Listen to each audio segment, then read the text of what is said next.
தர்மபுரி மக்களவை தொகுதியில் தோல்வியடைந்த சௌமியா அன்புமணி, வெற்றி தோல்வியை எவ்வளவோ பார்த்திருக்கின்றேன் என்றும், வெற்றி கிடைத்திருந்தால் பல திட்டங்களை கொண்டு வந்திருப்பேன் என உருக்கமாக பேட்டியளித்துள்ளார். என்னுடைய கணவர் மருத்துவர் அன்புமணி அவர்களும் பாத்தீங்கன்னா தேர்தலில் நின்று களம் கண்டு நிறைய சாதனைகளை படித்தவர்.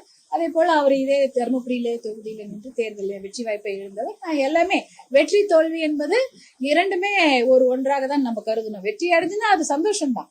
அதனால நிறைய வாய்ப்பு கிடைச்சிருக்கும். நம்ம நிறைய விஷயங்களை எளிதா செய்திருக்க முடியும். இப்ப எல்லாமே போராட்டம் பண்ணி செய்கிற மாதிரிதான் இருக்கும்னு நான் நினைக்கிறேன் இல்லையா? முன்னாடினா நம்ம வெற்றி இருந்ததுன்னா நம்ம போய் கேட்டு உரிமையா கேட்டு எந்த விஷயத்தையும் பெறலாம்.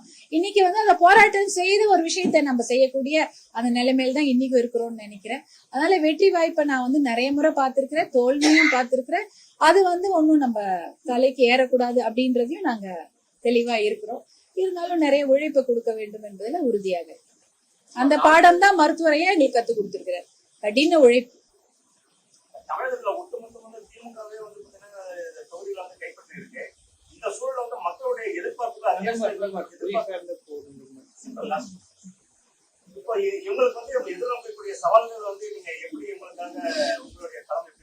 அப்போ எத்தனையோ வாக்குறுதிகளை கொடுத்திருந்தாங்க இல்லையா தேர்தல்ல.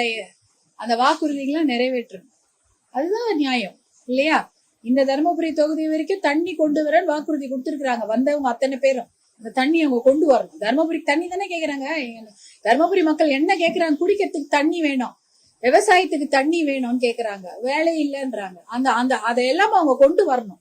அதை கொண்டு வரதுக்கு எல்லாரும் வாக்குறுதிய மேடைக்கு மேடை சொல்லிட்டு போயிட்டாங்க.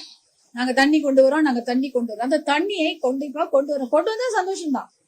கொண்டு வரணுமே, கொண்டு வரட்டும். செய்திகளை உள்ளது உள்ளபடி தெரிந்து கொள்ள ரெஃப்ளெக்ட் நியூஸை சப்ஸ்கிரைப் பண்ணுங்க.